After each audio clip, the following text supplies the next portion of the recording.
Meu nome é Aleph Ferreira e participar da equipe do Subverter para mim foi uma grande oportunidade e também um grande desafio, né, nas captações que nós fizemos, o trabalho que a gente fez, né, esse trabalho de educação patrimonial. Nós tivemos vivências reais lá no Porto, né, e a sensibilidade de entrar na comunidade da maneira certa, né. Eu lembro que no período que a gente fez as gravações com os arqueólogos lá, a comunidade estava um pouco revoltada, né? Ela mesmo proibiu que as obras continuassem, porque um dos casos lá da construtora que estava fazendo a obra, né, destruiu alguns artefatos históricos, entrou na comunidade sem ter um diálogo com a comunidade, eles estavam bem receosos, né? Até para a gente entrar no ambiente para fazer a captação, teve que ter um cuidado ali para sem agredir ali o pessoal da comunidade. Essa sensibilidade com o projeto trouxe de educação patrimonial, né? Nós vimos que as pessoas às vezes não sabem a história do lugar que ela vive, né? É mais comum do que a gente pensa, né? Nós mesmos, né? Quantas vezes a gente investiga ou pensa sobre a história de aonde a gente habita, né? Principalmente no Porto, que é um lugar carregado de história.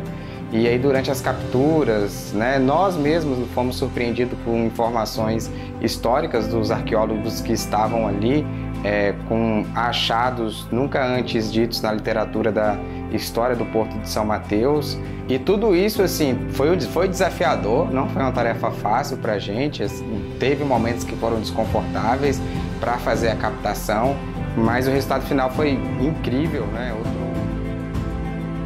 Olá, sou o professor Matheus, da Rede Municipal de São Mateus, do aula de música. E hoje eu estou para falar sobre a importância do patrimônio, da educação patrimonial das escolas. E quando eu cheguei em 2016 aqui na cidade, o que me chamou a atenção era o quanto a comunidade ela não conhece e não reconhece o que são seus patrimônios e o que são seus bens, como por exemplo as próprias paneleiras. Quando eu entro dentro de sala de aula enquanto professor de música, eu falo sobre o patrimônio imaterial, que no caso é a música, sobre o ticumbi, sobre o jongo, sobre a capoeira de São Mateus e as nuances e as vertentes que são presentes apenas são características apenas dessa região.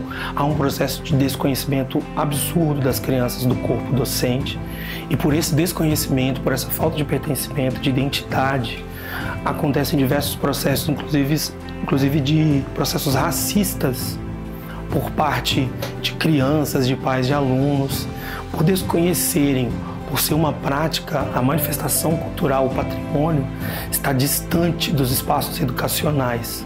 O quanto também que os professores e o corpo docente eles não têm um letramento sobre esse patrimônio, sobre essa materialidade. Então projetos como esse são fundamentais porque eles são uma espécie de ponte entre o campo da escola, a área da escola e o ambiente propriamente dito do patrimônio. Como professor de música que também trabalha com manifestações culturais que são patrimônios, tanto material quanto imaterial, no caso o chorinho, a capoeira, o jongo, o ticumbi, o congo da barra, levo para dentro de sala isso, por vezes eu sou muito atacado, sou muito criticado, questionado sobre o porquê de levar essas manifestações, esses patrimônios para dentro da sala de aula, por que trabalhar com essa perspectiva, né? Então esse projeto ele é uma espécie de fôlego, esse projeto é uma espécie de prisma que se abre para que a gente possa divulgar, para que a gente possa levar, democratizar também esse acesso. De início o projeto ele visava diversas atividades no Sítio Histórico Porto, e o projeto foi escrito, pensado para isso também. No meio disso tudo, a gente recebeu a notícia do processo de revitalização, de restauro também da região do Porto, e isso afetou diversas atividades que a gente tinha pensado para serem e para acontecerem no sítio, né? Direto com o patrimônio, um contato direto. Então o processo de restauro, ele veio e ele atrapalhou um pouco esse nosso percurso de execução, mas foi importante porque houve diversos achados dentro do sítio histórico, no processo de escavação ali das máquinas, quando eles estavam preparando o solo, o terreno, para poder receber as alterações. E basicamente o que a gente fez foi, assim que os arqueólogos levaram esses materiais, fizeram uma separação, eu iniciei um processo de levada dessas crianças para dentro desse espaço onde os arqueólogos estavam separando, selecionando, tipificando e qualificando esses materiais por tempo, né? Então houve um processo sim de ressignificação, de aproximação por parte dos alunos e das crianças, para que elas conhecessem esse material, para que elas ficassem a par dessa história. Durante todo esse processo teve uma coisa muito linda, que foi a questão da região, dos arqueólogos descobrirem que aqui na região de São Mateus, até então era desconhecido a presença dos povos sambaquis ou sambaqueiros. Foram encontrados diversos materiais dos povos sambaquis, numa camada um pouco mais profunda, cerca de 2 metros de profundidade, durante as escavações. E foi muito importante isso, a gente entender que o povo mateense, que a experiência, que o DNA, que as características, que os fenótipos, que o genótipo do povo mateense, ele também traz a identidade, traz a carga genética dos povos sambaqueiros, que são povos de uma comunidade que tem uma tradição muito forte, muito boa. Então, o projeto, de certa forma, ele foi relocado, ele foi readaptado para acontecer, mas ele aconteceu, as crianças tiveram contato, né? Então hoje a gente está aqui também para poder fazer um desdobramento desse passeio e ir até o sítio histórico Porto, que agora ele está revitalizado em parte, está em processo de conclusão ainda, mas a gente também leva as crianças lá para que elas tenham contato, para que aconteça da forma mais sustentável possível, dentro daquilo que a gente propôs a este projeto. Parabéns. Conte comigo para ser uma ponte, para ser um apoio. Sou Rafael Alves, web design, fiz parte do programa Subverter, fui responsável pela criação dos sites da versão Subverter 1, Subverter 2. Foi um prazer, né, participar, foi inovador, foi de grande valia também, não só para aprender mais sobre a cultura, sobre as histórias e também o portfólio que eu pude agregar muito na minha vida profissional, né? Foi um desafio interessante que eu quis participar, fui convidado pelo Belas Artes, já conhecia os movimentos, já conhecia tudo aquilo que o Belas Artes, né, ele traz de cultura para a cidade, para os movimentos, e foi ao convite do nosso diretor Marcelo. Eu fiquei grato, né, de prontidão, aceitei a proposta, aceitei participar desse movimento, né, e foi um desafio gostoso, maravilhoso.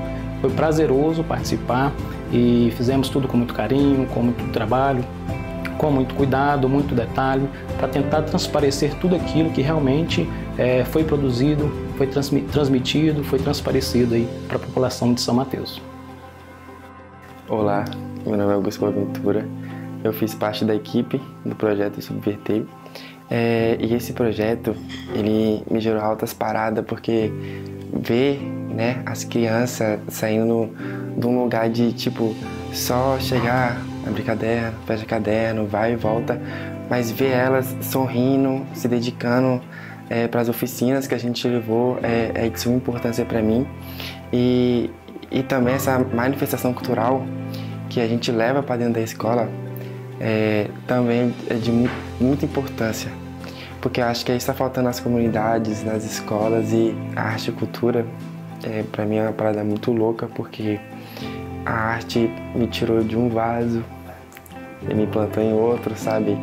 E eu poder passar o conhecimento para os que estão naquele vaso, sabe? Tirar as pessoas de lá. Eu acho que a arte me faz ter esse propósito de buscar, tipo assim, de ir além, de querer convidar as pessoas para conhecer esse outro mundo. Meu nome é Vitória Felício, fiz parte da equipe do projeto Subverter. Eu realizei a função de coordenação geral e a audiodescrição. Esse projeto foi um projeto bem desafiador ao longo da sua execução, visto que a gente não pôde realizar ele inicialmente no nosso formato original, mas de colônia de férias, né? Mas os nossos encontros, né, nesse novo formato foram imensamente proveitosos. Trabalhar a audiodescrição a cada encontro com esse público estudantil foi de extrema importância. Eu acredito que se trabalhar em todas as atividades, né, os princípios, os pilares da audiodescrição, que é trabalhar sempre com uma linguagem clara e objetiva, descrevendo ali não só as pessoas, mas as cenas que estão acontecendo dentro daquela oficina, daquele encontro que está acontecendo, é de extrema relevância para a gente criar empatia para aquele público, né, que faz uso desse recurso, se sentir também acolhido, sentir que ali, naquele espaço, aquelas pessoas, elas estão preparadas para recebê-las. Isso para mim é muito gratificante, ver como tem sido bem recebido. Os estudantes são participativos, eles têm aprendido os princípios da audiodescrição e nós trabalhamos sempre, né, os princípios da audiodescrição com todos os alunos, não só aqueles que fazem uso do recurso, porque a gente acredita, né, que todos precisam ter esse conhecimento básico sobre a acessibilidade para que a gente torne o nosso dia a dia cada vez mais acessível. E trabalhar isso na arte e cultura, através da arte e cultura, é uma forma, é um chamariz, é uma forma de tornar atrativo e agradável. E aí a gente acredita que é possível tornar isso cada vez mais presente no nosso dia a dia.